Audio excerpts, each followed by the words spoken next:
This is the plaintiff, Kent Johnson. He says he repaired the defendant's laptop because it was running slowly, and the guy's attempting to stiff him. He won't stand by and be taken advantage of by anyone. He did the required work, and if it takes him all day, he'll have his time in court. That's why he's suing for the $221.67 he's rightfully owed.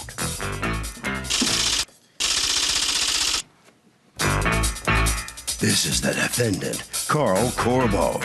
He says the guy cleaned his hard drive all right, but failed to restore all the data he wiped off it. That's not fair, and neither is all the time and gas he wasted running back and forth to the plaintiff's sorry excuse for a repair shop. He's accused of having technical difficulties.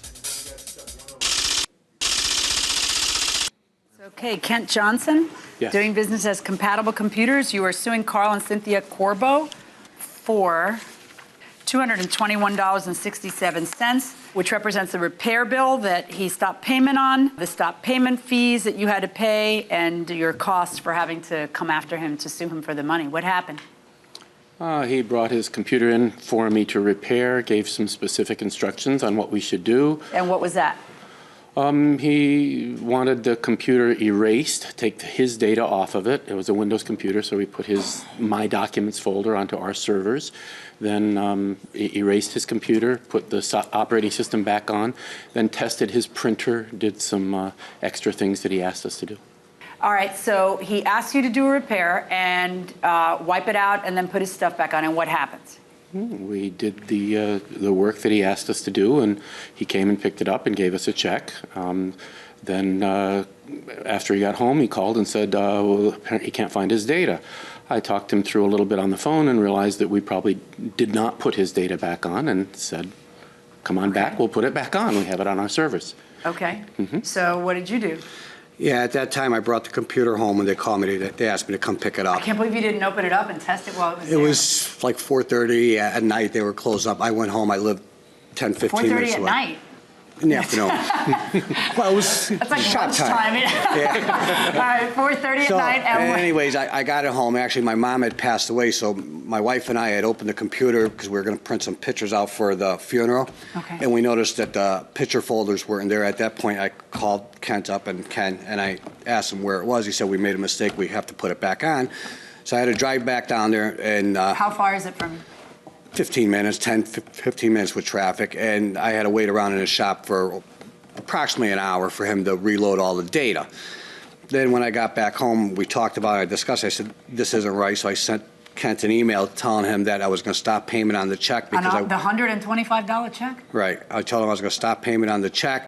I said, because you wasted an hour of my time driving around, I'm a commissioned salesman, and I could have been working instead of driving around and waiting around your shop for an hour.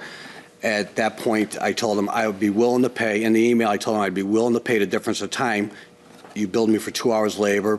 I've wasted about an hour and a half. I'll come down, we'll make arrangements, and I'll pay the difference of the time, which is a half-hour labor. So, meaning what? That we're here over $60? Yeah, it's crazy. Well, you're crazy. I'm not crazy. I'm not crazy. I was quoted a service. He didn't provide the service he told me he provided. Yes, I did. I provided the service. You told me why didn't you do it this way? Why didn't you just let the check clear and then tell him? I mean, that's like the reasonable man way of doing it, reasonable person way of doing it. I'm not an attorney. I'm not a judge. It's not an attorney thing. It's not, I don't really think that there's a legal significance to what I'm saying. I'm just like astounded that as a businessman, you wouldn't just turn around and say, all right, the guy did clean out my computer. He did end up putting everything back in. We're good. Because really the argument at that point would be over less than $60. Right. You want $60. He'd probably say $30. So we're here over $30. That's what we're here about. What's your filing fee on this case? $75. Oh my God. So would you ever, under any circumstances, sue for $30 on principle? What do you think?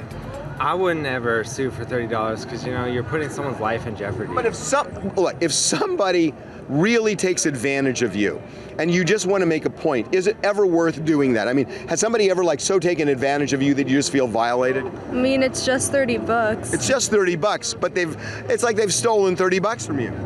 Yeah, I guess, but I don't know. You wouldn't do it, I can tell. Yeah. Would you ever do it? I would just confront them. I wouldn't sue someone though, because that's just a waste of time and extra money. It's the way the ball bounces. Okay, well, hey, do you have $30? I'm just curious. I mean, you've just given me license to take it. That's the problem, going inside the courtroom. He could have said, come down and pay me a half-hour labor, and we would have been done. We wouldn't be here. He wouldn't have to pay Well, somebody yeah, else. so long as he sees things your way and you totally like choke him at the neck and say it's my way or the highway. If you had just done that, if you just abided by your simple demands, everything would be fine. No, he said. I mean, he feels like, hey, I did the work. I did all the work. I was charging him a reasonable price at $125, and now I'm out $35 for the stop payment fee. For the bounced check. Now, why are you suing for $35 for a bank fee for stop payment and $50 for a bad check? Oh, that's your like personal fee that you made up. All right. Wow. Well, what is your response to his complaint that, hey, my time's valuable too, and I have to drive back there? How about this? He was 2 hours late coming here. I've been here since 9:30. I can't control traffic. I left my house 5:30. How about this? I've been waiting for the both of you since. No, but really, how about that? What is your response to that? He did. I mean, I understand. You know, the customer did have to do something that wasn't part of the deal, and driving back there and come back again. And it's a warrant. That's the way I put it. It's a warranty issue. No, that's not a warranty issue. You guys screwed up and didn't put back the stuff. It's a mistake issue. I'm sorry. I apologize. That's not a warranty issue. That's a breach. The way I look at it is a warranty because I have to do more because something happened that it was our fault. So I made up the difference. No, my friend. That's not a warranty issue. That's you didn't do the original thing that you got paid to do. I did do it. The original thing was put back my stuff. That's a very important component of what he hired you to do. That's not insignificant. That's right. I didn't do it. He brought it back, and I did it. Here's how I feel about it. I feel that you did breach the contract. And I feel that you made a mountain out of a molehill. And so ironically, we're going to be almost where we were originally. I feel that he is entitled to some rebate for having to come back there. And I am going to order him to pay $100 for the repair.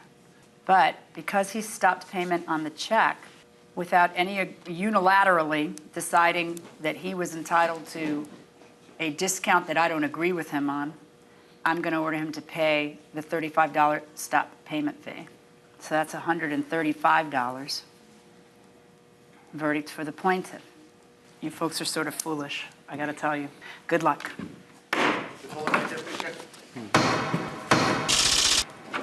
Defendant comes out here. Comment on the very last thing the judge said after the ruling, that folks are foolish. Well, I don't know if she said this folks are foolish, but I wasn't the one that initiated this case. The plaintiff did, and she said I was part right, so I feel the judgment should have been in my favor and not the plaintiff's favor. You don't think you wasted a ton of time over a It was during the trivial matter, really? His funeral. We were getting the pictures loaded for the funeral. And I'm not the one that initiated the small claims court. I offered to pay the plaintiff a fee. He refused, and he decided to take us to small claims. All right, so you satisfied how this all worked out? Yeah, it's fine. All right, it's fine. Right. Okay, Sir, then right you just head right around there. Thank Good you. luck. Good luck with everything. Jose, come on in here. What's your feeling on this outcome here? I think I needed to fight him because anybody can just write a check, say, I'm not satisfied with this, and then stop payment on a check. How many times does he have to come back to get the work done? Once, twice, Once. 3 times? Once. Fourth time would be how many? Oh, he only had to come back once. I know. That's all right. Harvey? So, if you do sue for a small amount of money, the one thing you need to realize is this. You cannot collect money for, say, lost work, for research time, for the time that it takes to go to court, for lost profits because you're not at work. You can recover for none of that stuff. So you may end up proving something on principle, but obviously it could end up actually costing you money. And that will do it for this case. Litigants for the next case on the way into the courtroom right now.